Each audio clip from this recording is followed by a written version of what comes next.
बहुत सारी अच्छी अच्छी जानकारी उपलब्ध करवाई। इसी कड़ी में इस इलाके में सबसे ज्यादा ग्रासिया समुदाय है, तो हमारे बीच में बांसवाड़ा से चलकर ग्रासिया कौम के प्रोफेसर मणिलाल जी ग्रासिया साहब हमारे बीच में आए हुए हैं। तो हम लोग चाहते हैं कि आप सब जितने ग्रासिया भाई बहन जितने यहाँ पर आए हुए हैं, वो आप सब लोग आपके कौम के आपके समुदाय के मणिलाल जी ग्रासिया साहब आपको बहुत अच्छी अच्छी जानकारी उपलब्ध करवाएंगे, वो सारी बात आपको बताएंगे। आमंत्रित है माननीय प्रोफेसर मणिलाल जी ग्रासिया साहब आए और अपना उद्बोधन दें।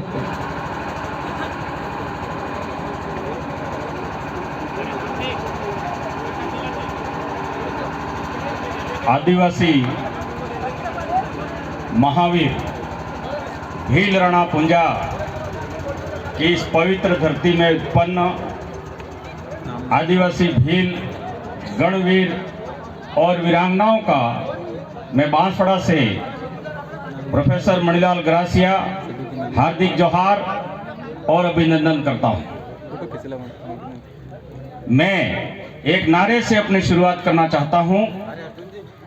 जय जोहार का नारा है, भारत देश हमारा है। अरे पीछे भाइयों आपका भी है ये देश, पीछे वालों का नहीं है क्या? जिसका भी ये देश है सब बोलो जय जोहार का नारा है, भारत देश हमारा है। मैं इस नारे से ही अपनी शुरुआत करना चाहता हूं।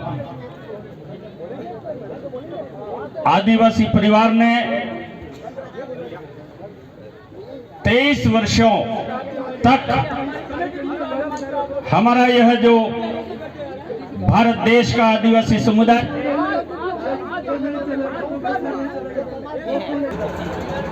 और प्रकट और जाहिर कौन है? ये सूर्य, ये चंद्रमा और ये धरती माता, ये प्रकट है, ये जाहिर है। और इसी को हमारे इस पूरे भारत देश के आदिवासी जोहार बोलते हैं। और यह जोहार बड़े बड़े लोगों की अकल ठिकाने ला रहा है। मेरा ये मानना है कि जो कार्यक्रम में शांतिपूर्ण तरीके से बैठ करके सुन रहे हैं, जोहार उन्हें भी सद्बुद्धि देगा। और किसी कारण से व्यवधान उत्पन्न हो रहा है, जोहार उस व्यवधान को भी दूर करेगा। जोहार सबके लिए है, सबको रास्ता दिखाएगा, किसी एक के लिए जोहार नहीं है। हमने भी बोला कि जय जोहार का नारा है, भारत देश हमारा है। यानी कि ये भारत देश जो जोहार का नारा बोलते हैं उनका है। ये भारत देश जो चांद, सूरज, धरती माता और प्रकृति की पूजा करते हैं उनका है। हम आपके बीच में 2 प्रोफेसर इस कार्यक्रम में मौजूद हैं। प्रोफेसर जितेंद्र मीणा, ये पूर्वी राजस्थान से हैं और दिल्ली का जो सबसे बड़ा विश्वविद्यालय है उसमें पढ़ाते हैं।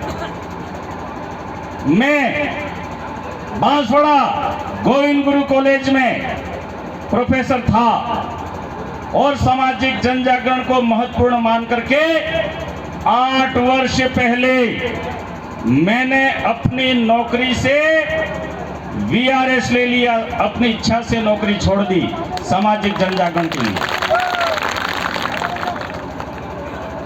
और एक प्रोफेसर जब 2,60,000 रुपये की नौकरी छोड़ करके समाज का काम करने के लिए आता है, और वो भी आदिवासी परिवार के मंच से, तो आपको समझना चाहिए कि आदिवासी परिवार ने जो विचारधारा इस देश के आदिवासी को दी है, वो विचारधारा कितनी महत्वपूर्ण है।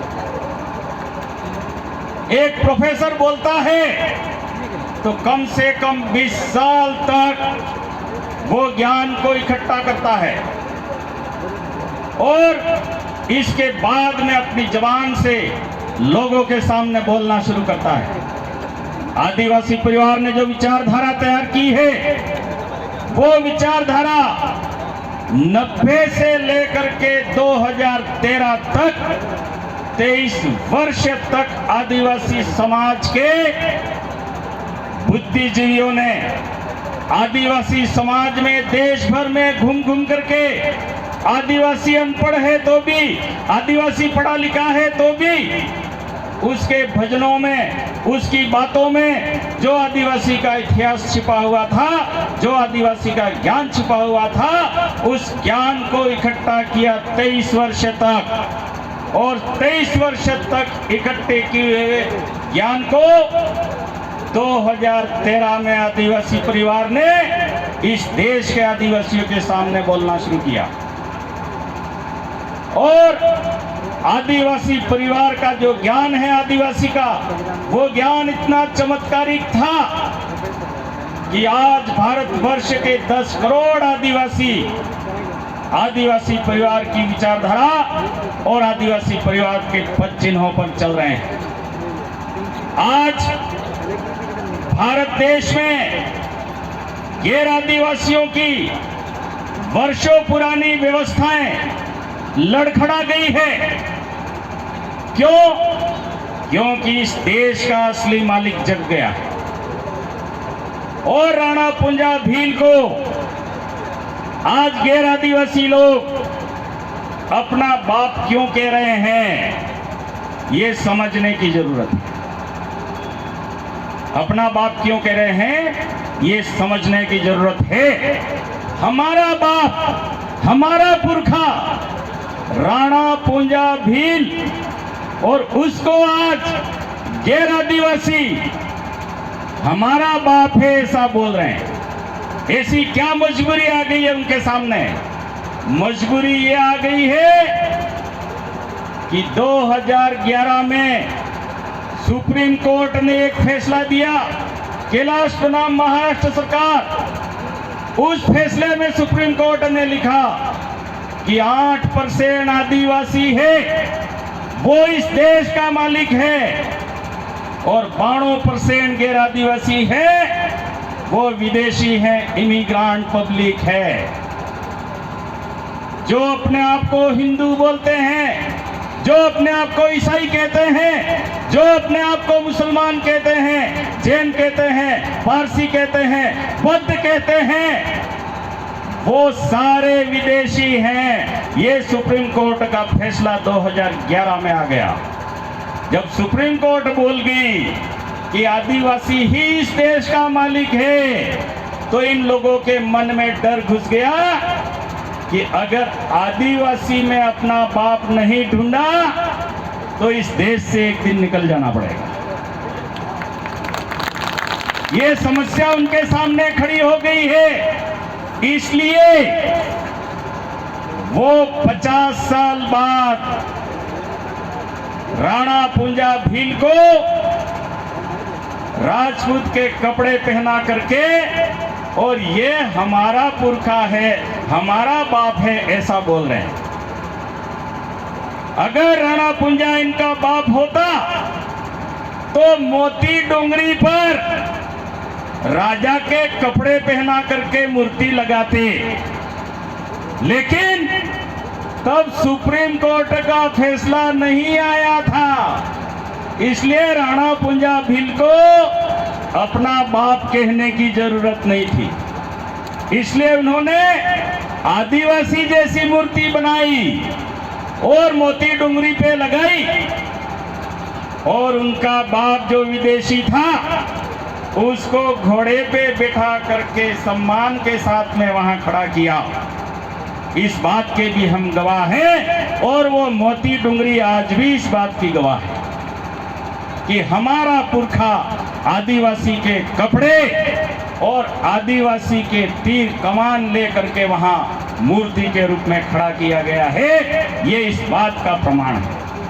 तो कब इनको आदिवासी हमारा बाप है और आदिवासी को हमारा बाप मानना पड़ेगा, ये कब पता लगा?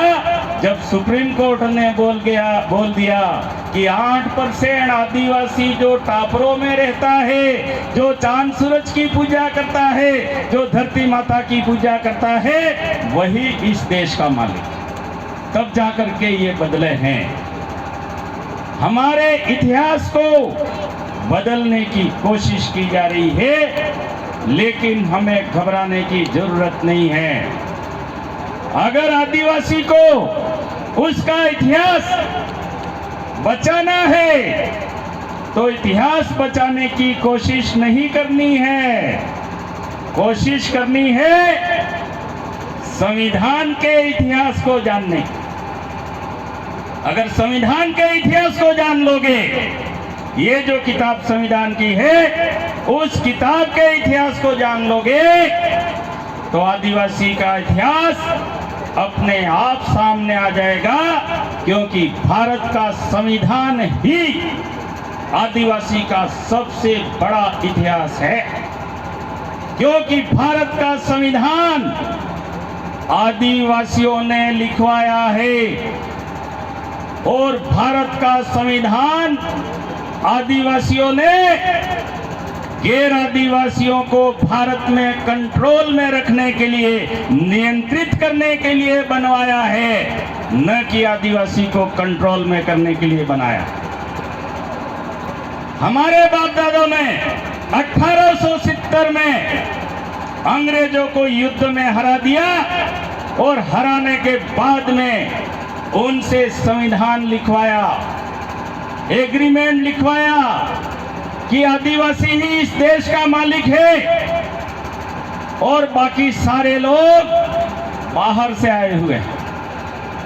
ये 1870 के एग्रीमेंट में लिखवाया और ये कहा कि समस्त देश का मालिक आदिवासी है और समस्त देश का मालिक आदिवासी है। ये ऐसे ही नहीं बोल दिया, आदिवासी के मालिक होने के इतिहास को देखा, आदिवासी के मालिक होने के प्रमाण को देखा।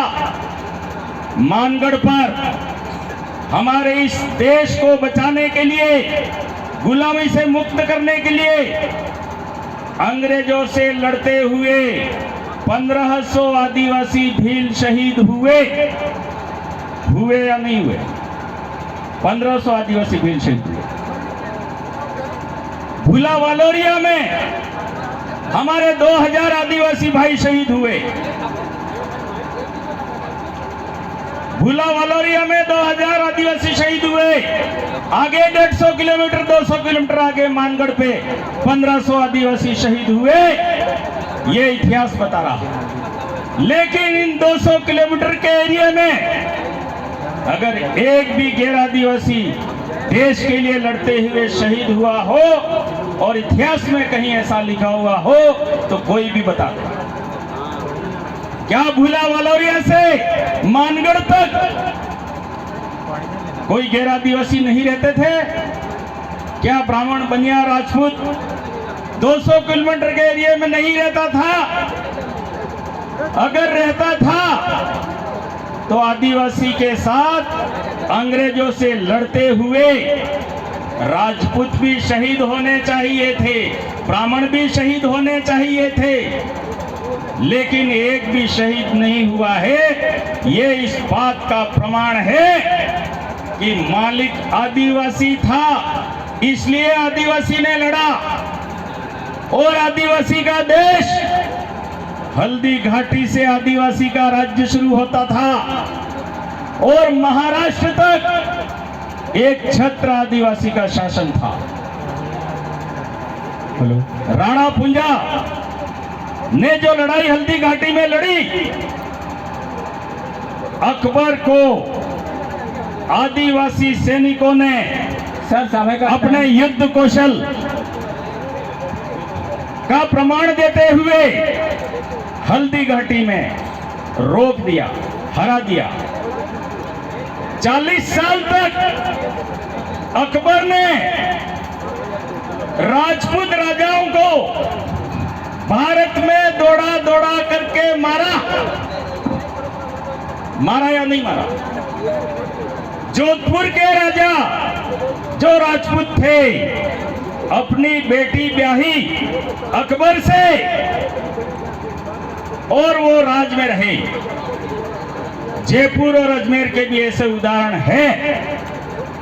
इतना हताश हो गए थे कि अपनी बहन बेटियां मुसलमानों को ब्याह करके अपने रजवाड़े बचा रहे थे। 40 साल तक खुले सांड की तरह अकबर और उसकी सेना इनको दौड़ा दौड़ा करके मारती रही।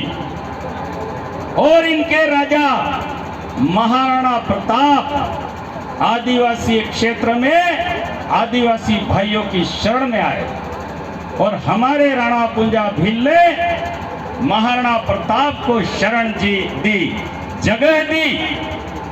और जब आदिवासियों ने महाराणा प्रताप को शरण दी तो अकबर को रोकने की जिम्मेदारी आदिवासियों ने ली।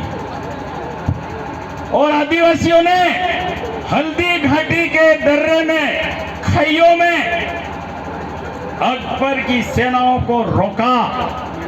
और 40 साल तक जिन राजपूतों को अकबर दौड़ा दौड़ा के मारता रहा, उस 40 साल तक लड़ने वाले अकबर को जब भीलों से पाला पड़ा तो 4 घंटों में हरा दिया। 40 साल तक जो लड़ा था राजपूतों से, और 40 साल तक राजपूत नहीं हरा सके जिस अकबर को, उसको आदिवासियों ने 4 घंटे में हरा दिया। ये इतिहास में लिखा हुआ है। तो आदिवासी कितना ताकतवर था और आज भी आदिवासी कितना ताकतवर है, ये समझने की जरूरत है। तो मैं आज जो आदिवासी के इतिहास को मिटाना चाहते हैं, उन लोगों को ये कहना चाहता हूं कि तुम्हारी जो लड़ाई है आदिवासी के खिलाफ, वो लड़ाई अगर आदिवासी एक हो गया तो 4 घंटे से कम समय लेगा और आदिवासी सारी लड़ाई खत्म कर देगा। इसलिए जो आदिवासी का इतिहास मिटा रहे हैं, उनसे डरने की जरूरत नहीं है। आदिवासी परिवार ने पूरे देश के आदिवासी को एक मंच पे लाके खड़ा कर दिया। 16 जुलाई को मानगढ़ पर 5 लाख